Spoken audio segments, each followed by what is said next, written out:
Check, check. Check, check. Sound good. You're rolling. We're on. Yeah, you're on, yeah. Here? All right. Hey, welcome. This is Genesee County Compassion Club show. We're in the Flint Talk Radio studios today. Thank you, John, for being here with us, making it rock. Got our man Josh with us. Chad, what's up today, bro? Yeah, what's going on? You got you can't see him. Little Beaner. You got to raise him up so the viewer can see. Oh, B. Yeah. Oh, yeah. Little Beaner. Elevated. Yeah. If you go to Instagram, #Beaner, he is on there. Ooh. Yeah, Beaner. I'm sure you probably pop a lot of beaners up there, but he's the coolest one. He's like, I'm pop tamales, I'm sweating. Hey, we got that song. medical marijuana news. Got some announcements from the Genesee County Compassion Club. And if you want to give us your questions, feel free to call in. Got the call-in number right there. 810-208-1854. Wham! Glad to hear from you. Last week we had on Representative Irwin from the Ann Arbor area. Just want to give a shout out to Representative Irwin. Thanks again for coming on the show. Definitely appreciate it. Mm-hmm. Got Chelsea Baby Shakes at home today. Yes. Working from the home lair. And if you're watching out there, Chelsea, howdy ho. How's it going? Yes. And hey, we got some stuff going on. What's up? Yeah. Yeah. We got a few things going on, don't we? Yes, we do. We have the Adopt a Highway coming up, which is sure. that is the 25th, Sunday. Sunday. Yes. Not this weekend, but next weekend. I don't think it's the 25th. Look on the Sunday. What is it? Because the 25th is a Wednesday. Probably the 21st and the 28th, I'm guessing. No. 22nd. 22nd. Sorry, guys. There you go. I heard someone say the 25th for some reason. The 22nd. It was Beaners. Yes. That's better. It's going to be on Sunday this time because we did it on Saturday. I got to take these things off. Sorry. They're echoing. We are going to be doing it on a Sunday again like we used to. Just because we tried the Saturday thing. We had a lot of people who actually were busy on Saturdays with working and such on the schedule. So they were kind of like, man, I can't work and do Adopt a Highway. This isn't fair. So thanks to all of our staff and all the people who are always usually busy on Saturdays who said, you know what, I would love to be there on Sundays. We put it back to Sundays. I know Baby Shakes is pretty excited about getting it back to Sundays. She loves doing that kind of stuff, getting out there to the highway. We do have 2 highways now. So we do need more and more people signing up. I know if you go to gregjoslin.com or Greg Josselberg, right over there in the corner, boss man, he has a sign-up sheet there. You can sign up for the Adopt a Highway coming up and also the Soup Kitchen's coming up right there with Greg. We need many, many people, as many as we can get, because Door Highway is our new road that we have in addition to our, oh my gosh, that is Vienna Road, M13. Not Vienna, M13. Yeah, not Vienna. What road is that originally? It's M13. Yeah, I know, but it's got a name when I pull up to it, my road. Oh. Yes. That's why it confuses me sometimes. Special road. Yeah, I don't call it Special M13. road. Special road. It is special road. But with Door Highway being picked up now, we do have a lot more trash, a lot more cleaning to do because I don't know if you guys know, but in that area of Door Highway, there's a lot of recycling centers, a lot of scrap yards, so there's a lot of traffic going in and out of the area there.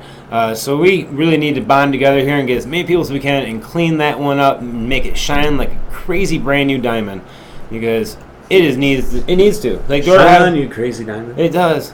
Like that part of Door Highway probably hasn't looked as good as it's going to when we get done with it this next cleanup in a long time. It's probably been years because I know the last crew that had it. I don't know if the business went under, but I know that road was up for grabs. I think in and out for a little bit here, so that road has been neglected. So if you guys really feel like giving a lot, this is where it's time to give a lot. So come out and do the Adopt a Highway with us. Sign up, like I said again, gregjoslin.com. Right there in the back corner of the club, go sign up. Or if you're watching from home and you want to get involved with this, we're going to be arriving at 9 o'clock on the 22nd on Sunday, at 9 a.m. that is. We'll be arriving at the Educational Center. It's that way if you do not have a card. I know people have been asking, if I have family members, if I have friends, that don't have cards, can they come join in? We finally said, we have 2 sides of the building tonight. We have our Educational Center where that is intended for people who don't have cards yet. So they can come learn and get educated and also find out more about the club and how to become members, how to become patients, all that. So that is designed for your friends and family. So if you want to bring them on up, we will conjugate on that side. And obviously, no smoking on that side, folks. Sorry. I always slip up on that one. It was such a new side, and there was no new no one there that didn't have patient cards, so it's I always ruin the You're out. I'm out. But come out and have fun with us, guys. We always have food afterwards. It's going to be a big hurrah. And then I know I mentioned the soup kitchens too. We are not doing the soup kitchen this month, but we'll be back on next month. The sign-up sheet is there with Greg. We'll let you know more about that as it comes up. Yep. But also at the front desk there. Front desk also a security station. That's right. They have sign-up sheets also. So as you walk in, as you walk out, as you walk around, you can sign up for this wonderful stuff that we do. So come join in with us. Please help out. Love to see you guys there. I know we all would love to see you there. Beaner even gets involved, so don't let dogs show you up. Energy Come help and out. Flint Pride. Yeah, That's all you need. Flint Pride, man. I'm telling you, Flint's starting to come back around. Like, I know everyone gives me that look like yeah, right.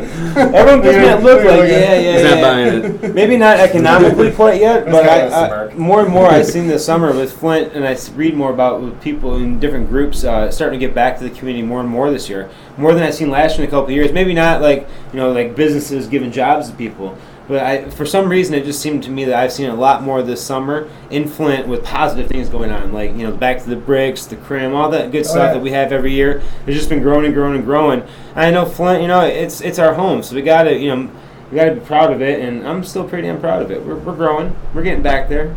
We're gonna be like a semi-Ann Arbor, semi-Detroitish city eventually, with all the new Michigan State coming into town and stuff. We're gonna have Michigan State, U of M, can going head to head for students and stuff. I think that's gonna bring up a lot of new atmospheres. Let's put it that way. It'll help change the area a little bit. Yeah, definite possibilities. In positive ways too, Yeah. Besides that, guys, I mean, I know the club. We've been it's been nice and cool in there. We haven't had to really worry about the air conditioner during this hot. I remember many years before we've stressed it with the heat. Oh yeah. Yeah. Oh yeah. So if you guys are listening right now, you guys, and you're newer, I appreciate that air conditioner. Let me tell you, really, really appreciate it. Because there's days back in the past where there was no AC. It would just go out, and usually like on a 110 degree day too, or maybe 120 degree day it was. I can't remember. It was pretty hot. So how are we doing the politics stuff? I mean, before we get into that, we do have class. Classes. I'm sorry. It's all right. Boom. Our law class, right? Yeah, we have a law class we're doing at the Compassion Club on Friday. It's from 2 to 4 in the Educational Center. Still time to sign up for that if you like. And just want to make sure you guys are aware of that too. I know I've had a lot of people asking actually about those classes again. Yeah. I know we waited to get a few people signed up for classes before we announced the date on some of them now, just that we can fill up these classes and make them a little more entertaining. Now we have the full educational center there. And I know we also had another sign-up sheet out there for the Grow Room class. And like I said, this one we're going to do it a little bit advanced. Tony, I know if you're listening, I've had a lot of people asking me about it. You guys go sign up on there.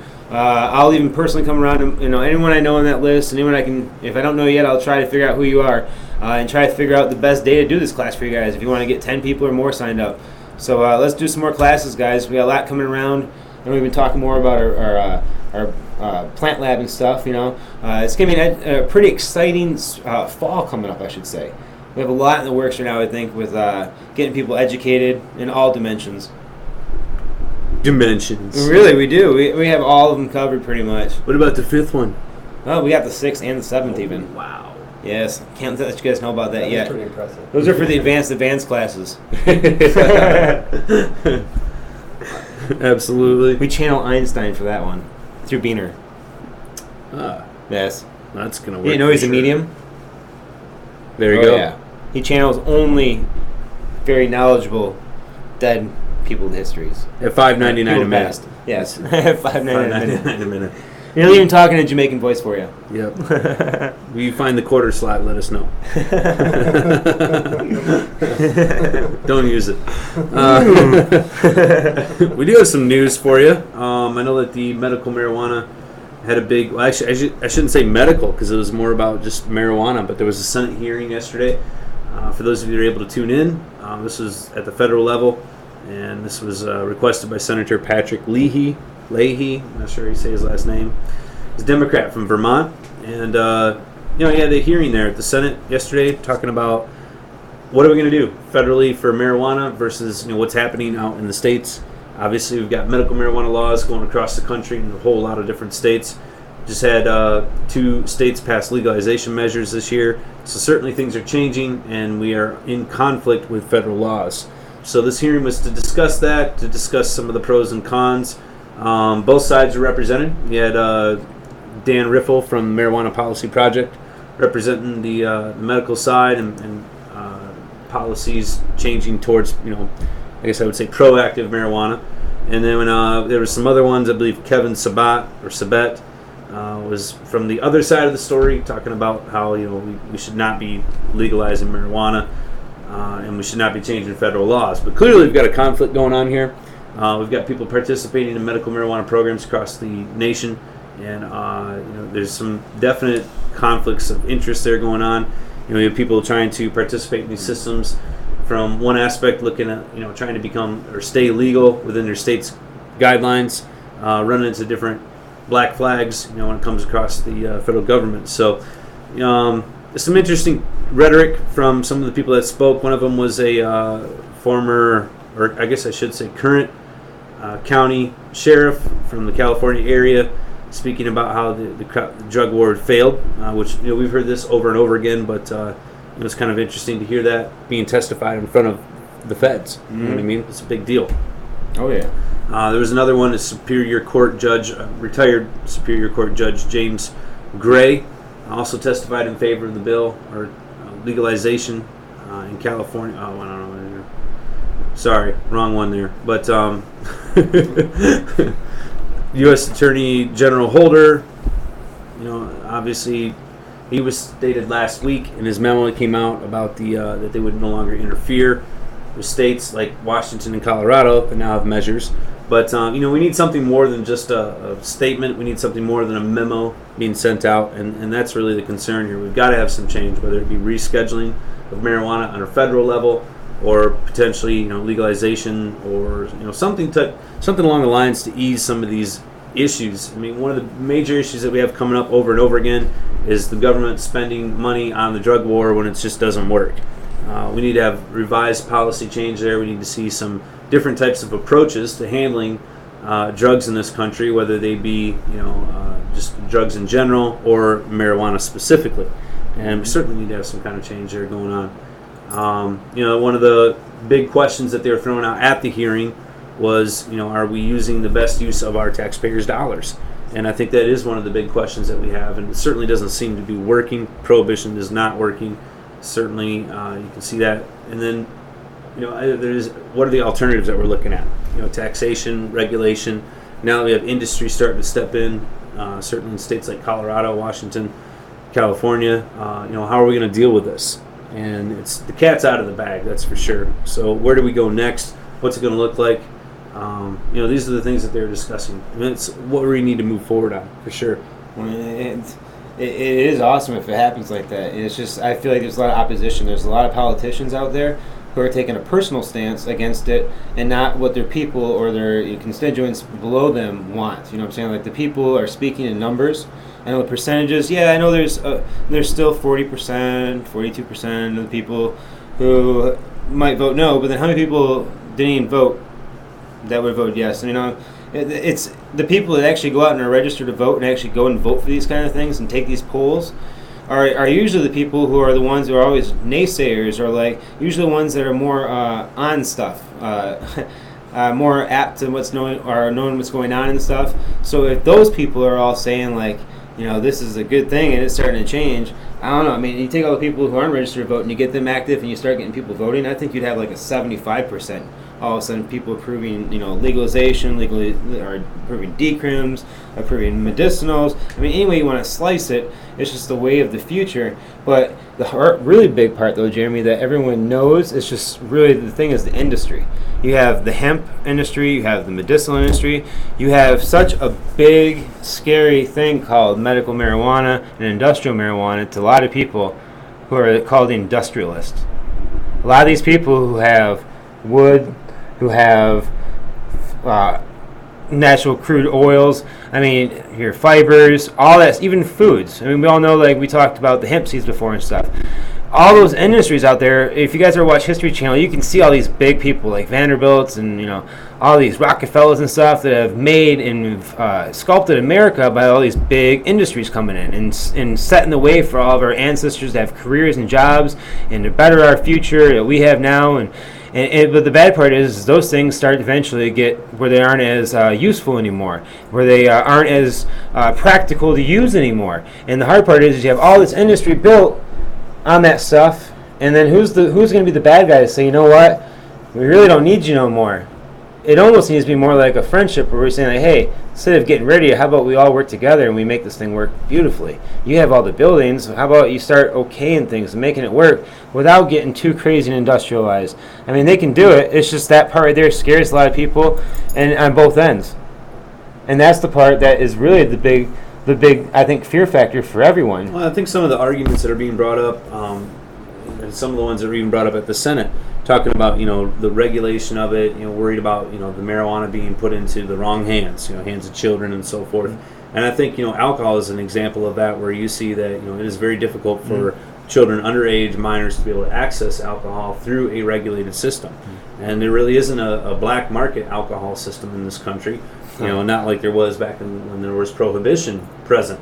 And so we're dealing with that exact same thing now, 90 years later, and that's what we need to change. And how can we not learn from our lessons? We need to look back and see that these types of practices sort of inhibit the criminal, and if we can change that and put it into a regulated type of system, then obviously it shuts down the channels for those operations to exist. I still feel like almost all that, though, is like a smokescreen. Like, that is a serious topic, but I almost feel it's such a small topic compared to, like, the shift the whole world, the whole U.S. could take industrialized, could take from every kind of thing it produces, from pharmaceuticals and medicinal end all the way to the other side. Because we all know that pharmaceutical drugs right now are the easiest thing for your kids to get their hands on.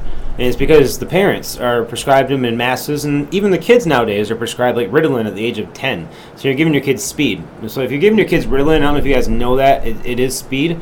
That kind of stuff is so easily readily available that argument about weed and or pot and alcohol is almost just a smokescreen. I feel like it's just a ridiculous argument that people play on, and I do agree it's a serious one because it touches the homes and the hearts of a lot of families, because they're like, oh, well, I have kids. I don't want my kids just readily getting pot if I don't know much about it. Like, it scares me because I don't know much about it, but I'm not against it. I don't want my kids get. So it's an easy chord to play against people in society and make them scared of something. But in all reality, I mean, the kids probably can get pot easier now without laws than they can with laws. Because with regulation, we all know, like alcohol, like he was saying, the only way you really get black market alcohol is like the old 40-year-old guy who hangs out in the Trans Am with the cut-off sleeves that hangs outside the liquor store all day. And you're like, hey, dude, will you buy me a beer? Oh, if you give me $10, I will. Like, that's your black market alcohol nowadays because of the way it's regulated and such. You ain't going to have that with weed like you do now. I mean, with the black market there is, I think kids are just way more accessible to that. And half the times I find out a lot of kids get the money for all the black market stuff from taking prescriptions out of their parents' cabinets.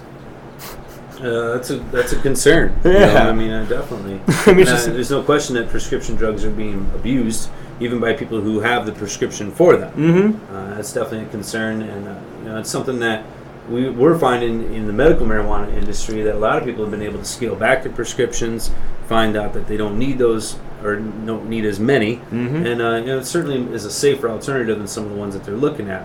When it comes down to the regulation of it, I find that the people that we've come across in the Compassion Club that have children in the home with marijuana, they're a lot more strict about how they keep that medication, keeping it locked, keeping it separate, being able to ingest it, away from the children. There's definitely a real conscious effort by the parents. Okay, now we have this substance, we need to be careful with it, and that's something that I think that's ingrained into the patients in Michigan. Whereas with prescription medication, we don't see that same emphasis going on in the households across the state. So very interesting. One of the things I want to point out about the hearing, I think, is that it definitely, while the hearing doesn't necessarily change anything, it gets the issue talked about, and the fact that the Senate Judiciary Committee was willing to hold the hearing shows that this topic is starting to gain some importance in the eyes of the politicians. So that's certainly a big step. We just have to keep moving forward. Well, I mean, if this keeps on growing in the right direction and politicians start helping out in the legal level federally and such for businesses to prosper and grow, like, I mean, you can't be a business and and not have legal means for banks and stuff like that on the federal level. Like, if those bills that they talked about at the Senate level federally, those bills are huge right there. The ones Jeremy's talked about more or less before. Like, stuff like that right there helps out a lot with this. And I look at, like, the future, like your kid. Like, little Easy is going to be grown up in a world where if this goes right, this is going to be like, oh, well, my parents work for this place. It's going to be like GM or other kind of place. Not saying that I want it industrialized and taken over by big corporations, but I'm just saying as the economy grows and you have the small mom and pop growing, and you have, even in your local cities, you're going to have the person who has maybe a little bit bigger than the mom and pop one store. You're going to have a couple little stores. But it's going to make the economy grow as a whole, where I see it in the future as if it plays its cards right. This is how America is going to stay on top of its game instead of being slaved off to other countries, because we're in the hole and have nothing to export. We have nothing to produce. It kind of scares me of the future. I don't have kids for that reason right now, to be honest with you. Like it scares me of what the future holds in me. I see everyone losing their jobs, their pensions, everything around me. Like, people I grew up with, their family members, my parents. This could be the answer to everything, and all different attributes and different retrospect of how they go about this. I mean, like in other states, the 2 states where they've legalized it, you've seen many growth in different business type, models, and you've seen a lot of new jobs, and you've seen people that don't get into these jobs because they're like, oh man, I just want to smoke pot all day. These are people who are like pharmacists, people who are doctors, teachers, people who are normal, everyday white and blue collar, people working jobs that might even never smoked pot before, are working as office aides and clerks and such in these businesses, different dispensaries, different processing centers, all these different places I've been reading about. They're all offering jobs for all walks of life. Even people like my mother and grandmother could have a job at these places and not even be different than working at GM nowadays. Sorry guys, I've been ranting about this because it's really been touching me lately. Like I see so much negativity living in Flint because the jobs have been stripped away here. And if you are from Flint, or if you've been through Flint, you've seen that before. And then the more you read about these states where they're legalizing it, and the more positive things are going on with the economy-wise.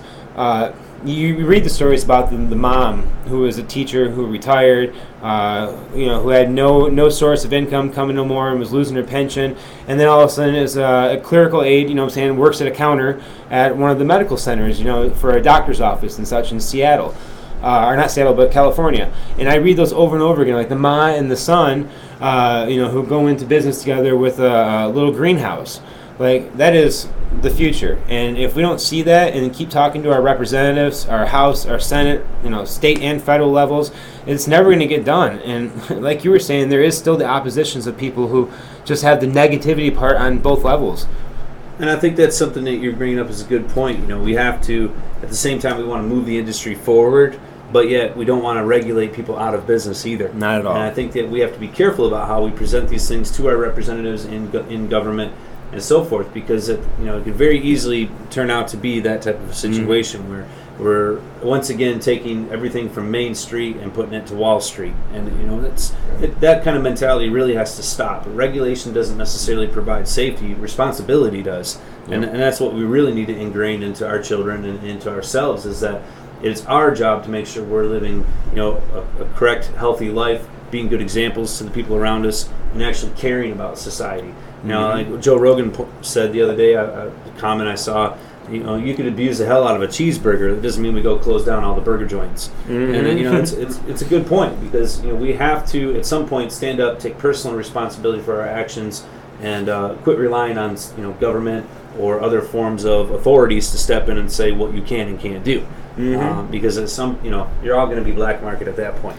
It'd be so amazing if you had a society where the people, the actual citizens, were so well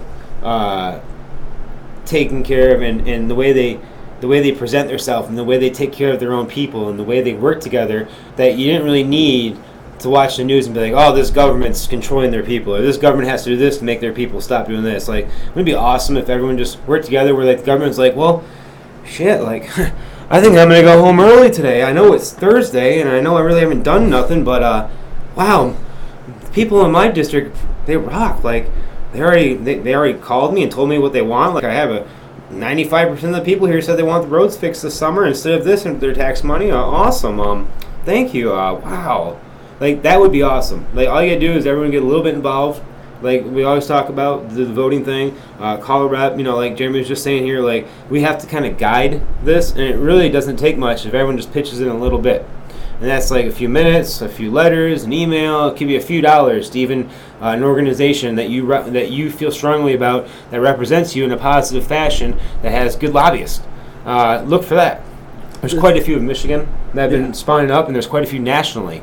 I know the lady from Colorado that came to the meeting in the Capitol. She was from the Taxation and Legalization Committee for Cannabis, and they were talking about some pretty cool stuff going on there. And it's just because everyone's bonding and coming together. That's how things get done. That's it. Yeah, straight up. A little bit about Washington. There's an article that came out today that's talking about their new program that they're going to be enacting. It looks like the state's going to permit 334 different stores for cannabis, and including 21 in Seattle, 61 in King County, which is their highest population. Kind of interesting how they've got this set up. It's they do have it kind of split up so that one, you don't have a monopoly of sorts. And one of the things is that you couldn't have more than 3 licenses of any producer, processor, or selling categories. So not one entity could hold more than 3 licenses. Right. So it kind of keeps the business split out. So again, you don't have the monopolization of an industry. And I think that's that type of legislation right there makes a lot of sense.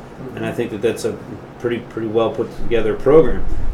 Again, this is for recreational marijuana, so it's different than medical marijuana.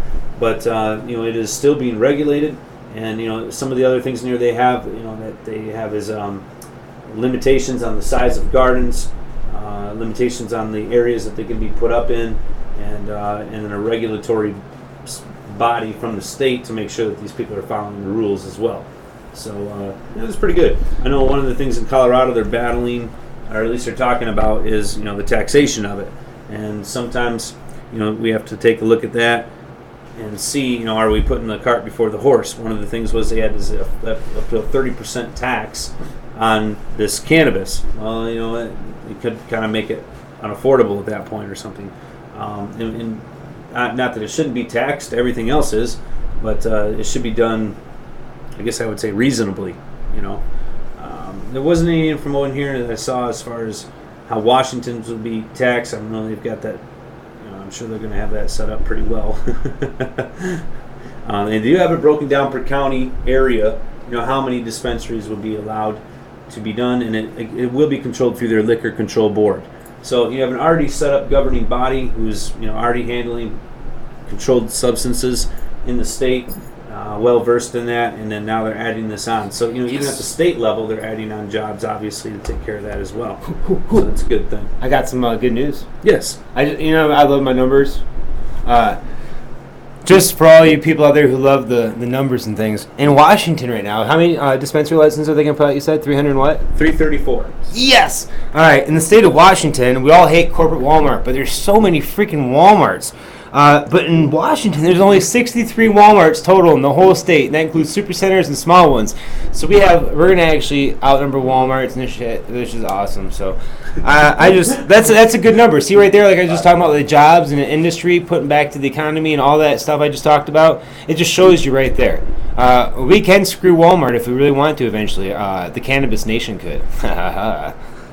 Sorry guys, that was a little Walmart hate tant there. Well, one of the things they're definitely going to need to have change is the banking situation. Mm-hmm. And we've talked about this on the show before. It was one of the things that was discussed at the Senate hearing as well.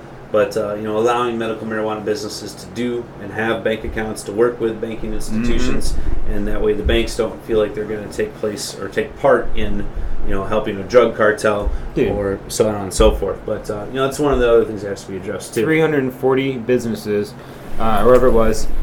And you talk about the business they'll actually do in numbers, and those banks right now. I mean, I know some of the banks. I don't know if they just don't want to or they can't because of the federal laws. I mean, sometimes it seems like the management has an option, but they just don't want to deal with it.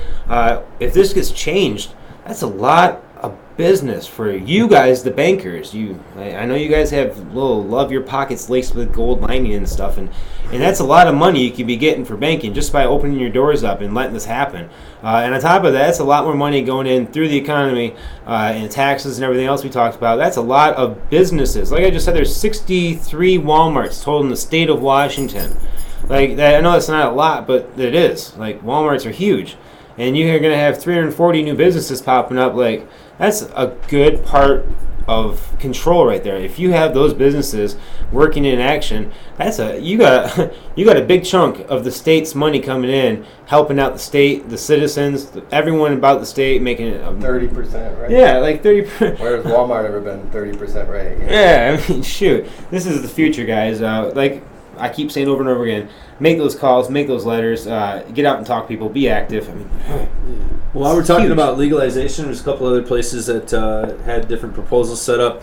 There was a Washington, D.C. city councilman said he's going to be proposing a legalization measure for the city or district of Washington, D.C. So we'll have to see if that gains any steam here in the future. We'll keep you informed. And then also our neighbors to the south, Mexico City. The city council there is looking at debating and allowing private, marijuana clubs as well as private cultivation. Nice. The president of Mexico said he's against the measure, but the city is looking at this as a way of helping out and easing drug-related crimes and also some of the violence that's in the area. So kind of interesting that they're looking at doing.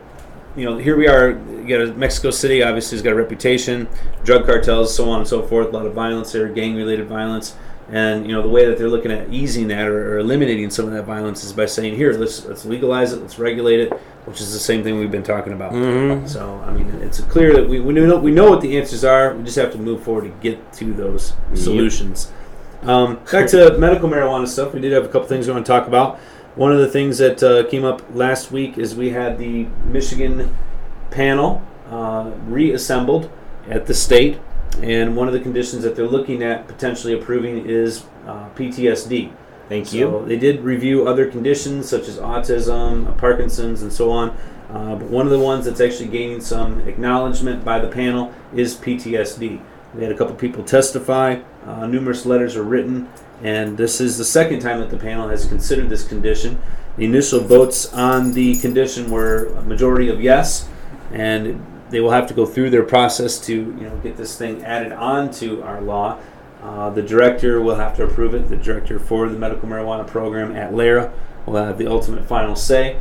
But certainly the panel, which is full of physicians and other qualified individuals, really gives the most sway to making this determination. Mm-hmm. And currently, right now, it seems to be going in a positive manner that they would approve, I should say, PTSD as a qualifying symptom for medical marijuana here in the state of Michigan. Thank you. We have a number of people out there that are affected by PTSD, not just veterans, but also a lot of other individuals that suffer from this, and it certainly seems to be helping with them. I know a number of people at the club have medical marijuana for other ailments, but find that this also works effectively for their PTSD syndromes. So it'll be nice to see people be able to qualify for just that and not have to have another type of ailment in order to get the help that they need. Oh, yes. So that'd be good. There's a couple other things I want to share with you as health related. There was an interesting article that came out, and it was talking about how marijuana could potentially help people out that are smoking cigarettes. And I had to kind of look through the article to see what it was going to say. Basically what it's relating is that the CBD, which we know is one of the compounds or one of the cannabinoids that's present, can have a potential impact and possibly inhibit one of the enzymes that is produced after smoking cigarettes. So nice. It could potentially, like I said, inhibit that. And then also, because of the fact they were saying that people could use cannabis as a replacement for cigarettes and most likely have a better result long term, less susceptible to lung cancer, and so a viable alternative of getting them off from cigarettes. But to be actually a more harmful substance. Tobacco has a lethal dose rating. and certainly has a higher amount of addiction associated with it, amongst other health issues like emphysema, cancer, and so forth that are serious concerns. So if we can get people off of cigarettes, that would be good. But in addition to that, looks like cannabis might be a little bit helpful potentially with helping to block some of those enzymes that are formed when you smoke. So it's kind of an interesting fact. Yeah. I've actually noticed a lot of people who become patients when they start actually vaporizing or smoking or using medibles. I hear a lot of stories about, oh, you know what? I've been feeling so much better that I just somehow didn't even realize, but I quit smoking at the same time. And you're like, yeah? And they're like, yeah, like I didn't notice it, but like started off, I just started smoking less cigarettes, and then all of a sudden, like I didn't feel like I wanted a cigarette, so I just would take a couple puffs off the vaporizer, and then I didn't reach for the cigarettes, and at one point it was like, oh, I don't even have any cigarettes. So I mean, I've heard that quite a bit, and that's really cool. I mean, some people will be like, oh, you're still vaporizing or smoking, yeah, but you're not smoking cigarettes. Well, we've had a number of people we've seen at the club who started medicating once they got their card, and then did quit smoking cigarettes. Yep. So, anything that could help you in any way, shape, or form, health-wise, it's always a good thing. The next Nicorette. Cannabis. And you don't have to smoke it. Nope. To get that effect. Well, like I said, that some of those people we were talking about, they even eat medibles, and and as they are feeling medicated and relieved from their symptoms, like a lot of them have arthritis pain, a lot of them have the inflammation, the muscle locking, even little twitches and stuff, the spasms. A lot of those, when they eat the medibles, it relaxes them. And before then, they'd be eating like Vicodin, which for a painkiller and muscle relaxer. So you're all amped up and jacked up. It makes you want to smoke cigarettes. Just like when you go to the bar. We all know if you go to the bar and you're like an occasional smoker and you have like a drink, you're like, oh, can I get like 4 cigarettes, please? Like, it's the same way with your prescription pills. They do the same thing. Or if you're in pain, I mean, smoking takes your mind off that stuff. Plus, it's been proven that nicotine and when you smoke a cigarette can actually dull your pain just like coffee does.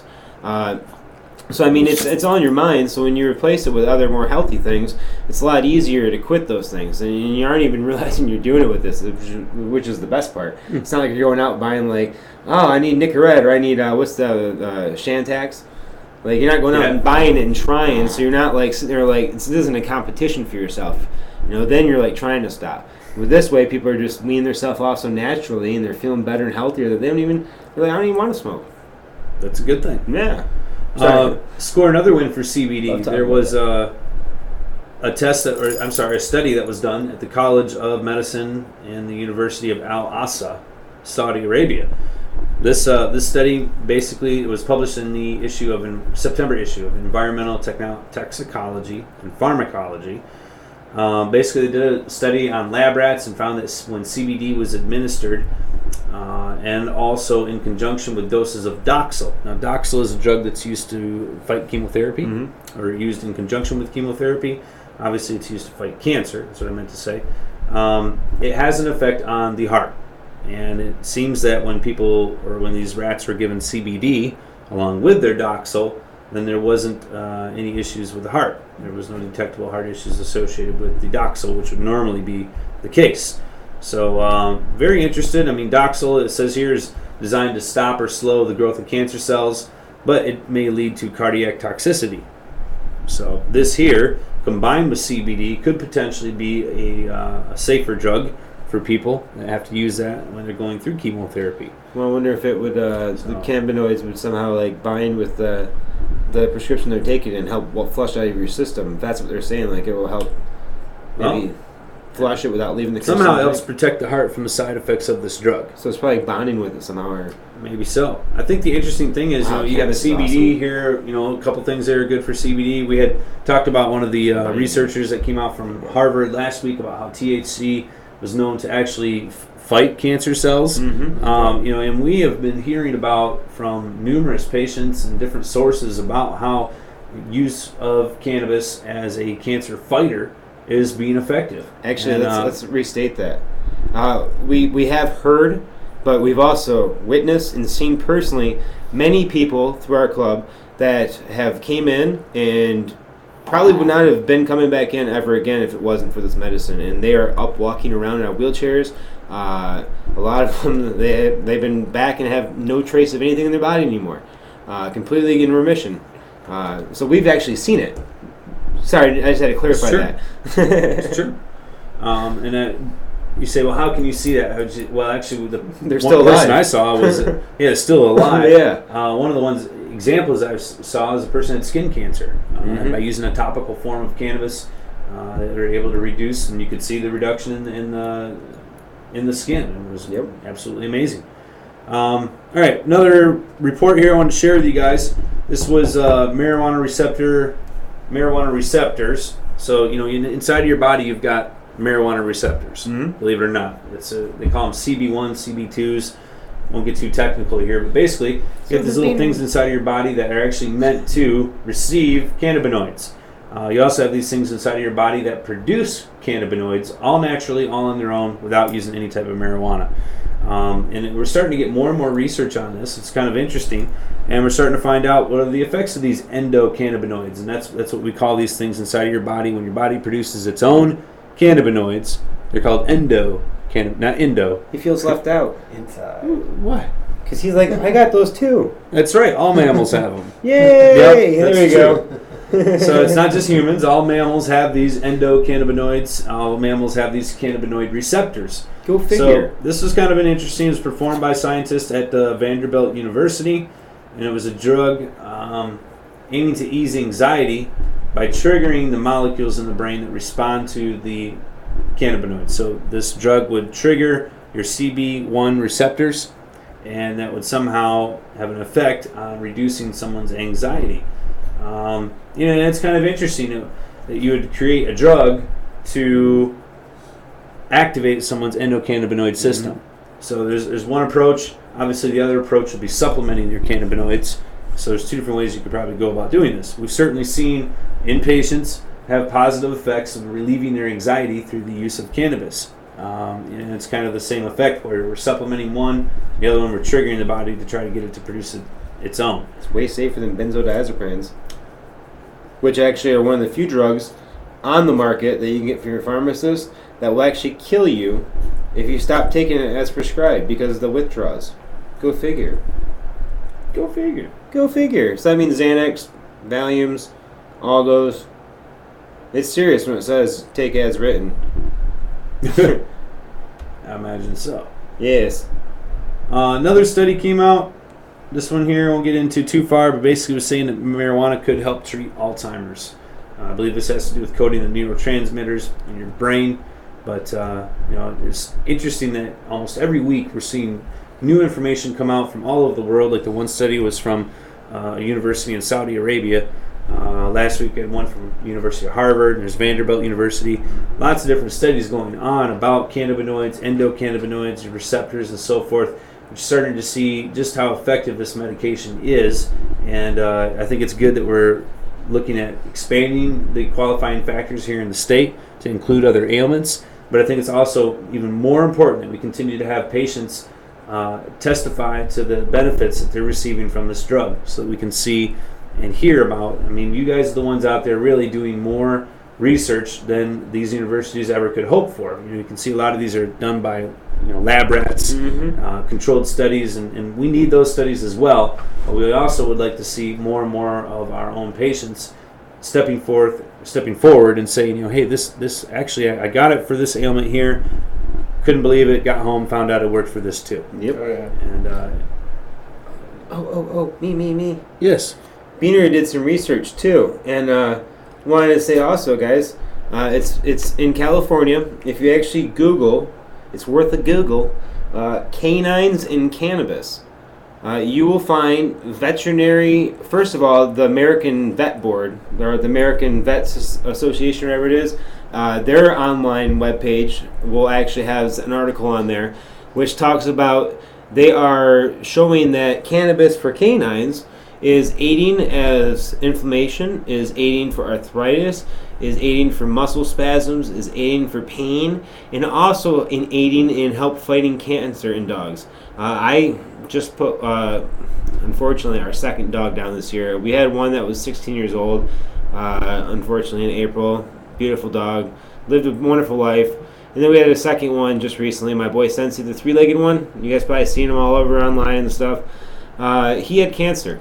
And so I was really frustrated when I found out he had cancer, and there was nothing I could do for him. They told me 3 months at most when they found out, maybe a month.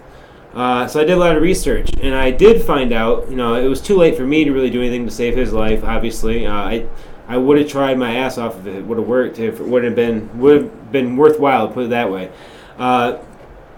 But there was a lot of research online. A lot of organizations, there's even vets, big vets in California that are starting to prescribe or refer, cannabis to their pets, and pets that come into the veterinary clinics. And like I said, even the American Veterinary Association, they have articles on their webpage you can look up about their use with canines and cannabis, and also felines. I'm not trying to leave out cats. But, it's the same as humans. If you guys love your dogs, like I do, you find out your loved one has cancer or arthritis, taking a Vicodin for your dog is the same as yourself. And you know how you feel taking those. Think how your dog feels.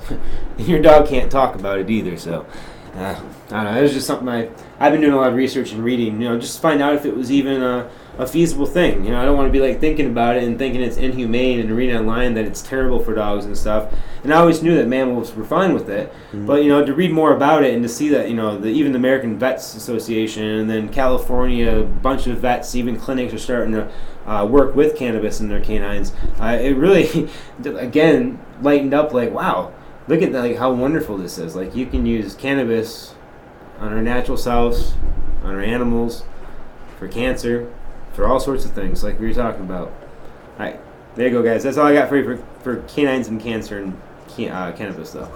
That's a good thing. We had, when we were first starting up the program here in Michigan, we had a number of people come into the club and ask, if their pet at home had gotten, into some stems or whatever accidentally, do they have to worry to rush their animal to the vet? And the nice thing about cannabis is it's not toxic to anything, not just humans. It's not toxic to it's not toxic to your pets either. Just want some kibbles. So that's good. All right, I got a little story here I want to share with you. This is about the Health Canada program, our neighbors to the north. Up into next year, Canadians have been able or licensed to possibly grow their own marijuana, or they could get it from Health Canada. Health Canada is the program that is set up to provide the medical marijuana to their patients, to regulate it, and so forth.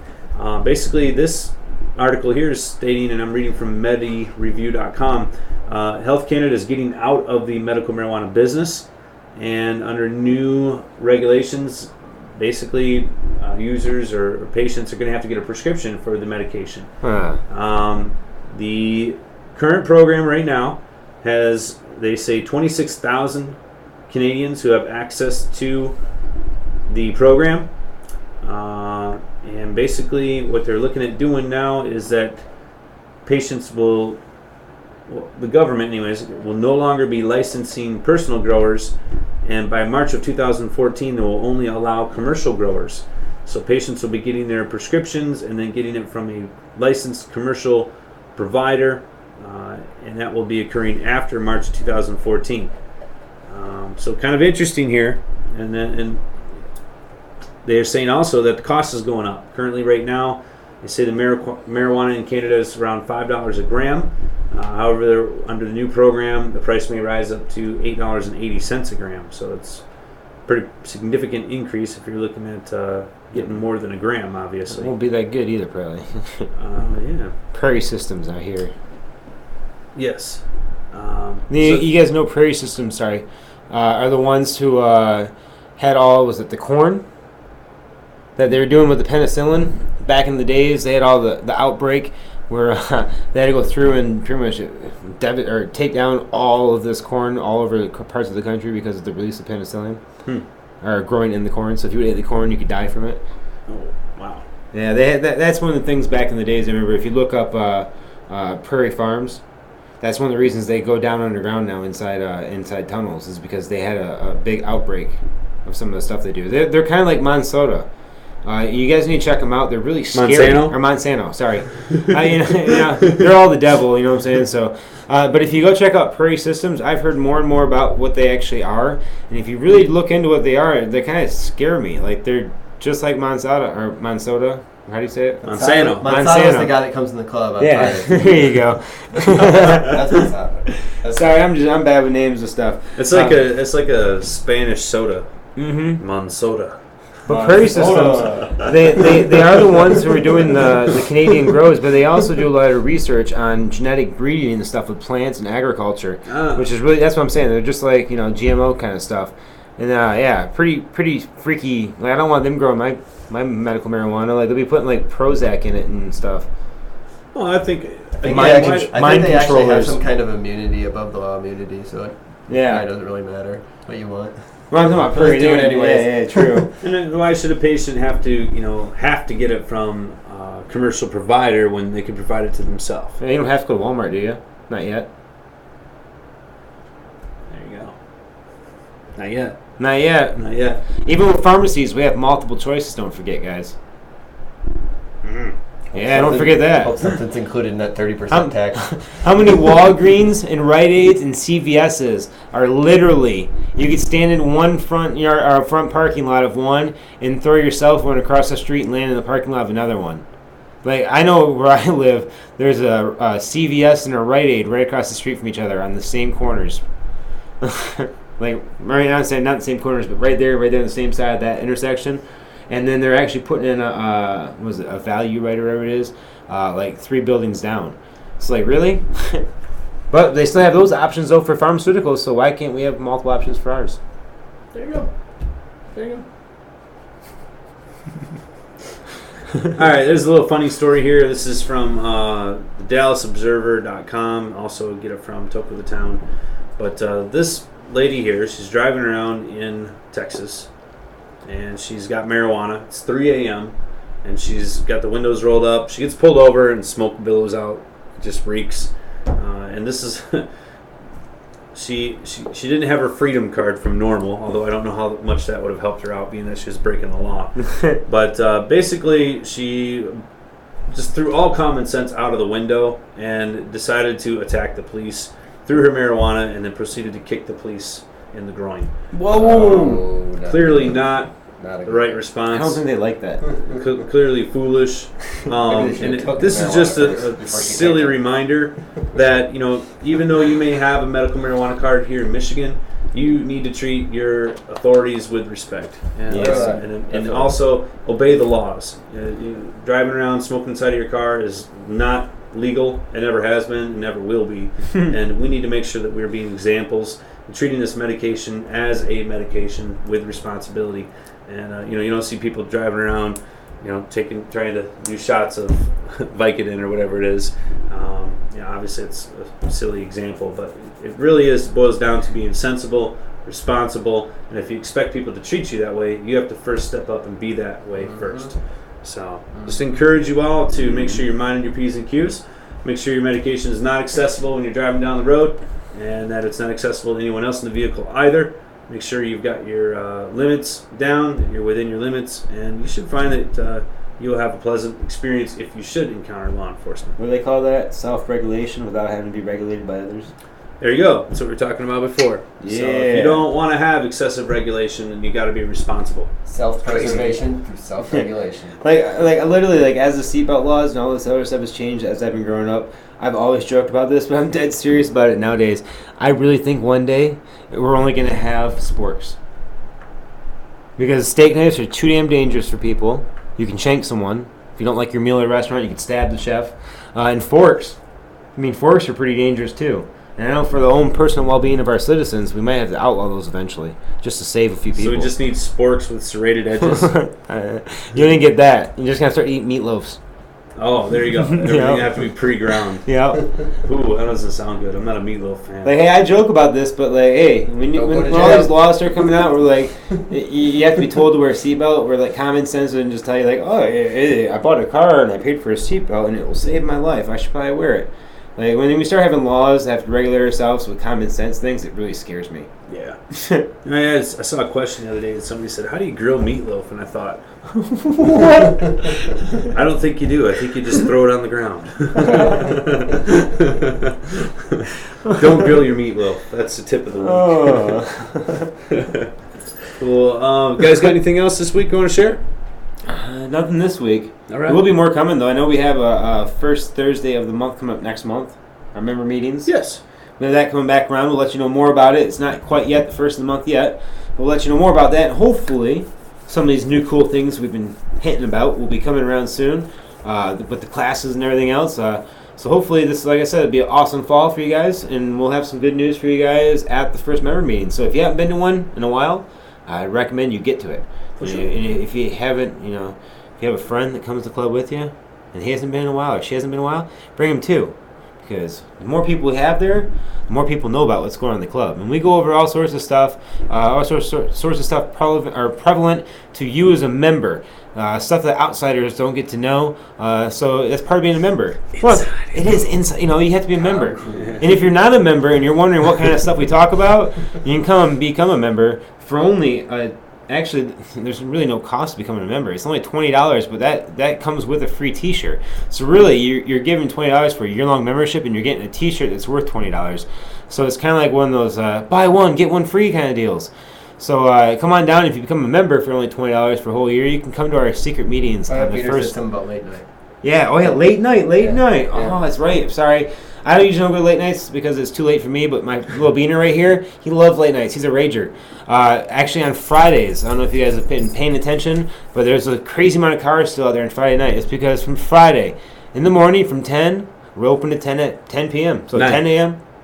Is it 9? Till 9. I thought it was 10 to 10. We're going to 9. Okay, cool. 10 is too late for us. We're like, oh man, we gotta go home. I agree, because I've been pretty tired. That's why I said I haven't been able to stay all the way to 10 o'clock. But yes, 10 to 9. So Tuesday through Saturday, 10 to 6, besides Friday, which is 10 to 9. So all you late night workers on Friday, all you folks that have a lot of responsibilities, and Friday is your day before the weekend. Always think get to come out. You can come on out. You can hang out, take a load off, get a nice ice Italian soda, grab a nice iced coffee, maybe even a nice warm coffee with the weather changing here shortly, and relax for a minute before you have to go back to back home and get ready for your wonderful, exciting weekend. Yeah. Right on. I'd give anything back in the days, like on a Friday after a long week of work, like, oh wow, club's still open. Cool, I'm going to go get myself a coffee and make sure I have plenty of medicine for the weekend when I go up north, so that way I can go out and enjoy my club. I get to hear my dad talk about going to VFW. Yeah. Club for me. The Finally, VFW. a club for me. Yeah. No Eagles club. Oh, yeah. Right on. Definitely. Well, yeah. Nothing else for anyone. Right. Excellent. Cool. Thanks for joining us this week. Josh, thanks for being on the show. Thanks for having me. Absolutely. John, thanks for being in the studio. Always a pleasure. Here at FlintTalkRadio.com. Catch us next week on the Genesee County Compassion Club show. Have a good one. Be safe. Yeah.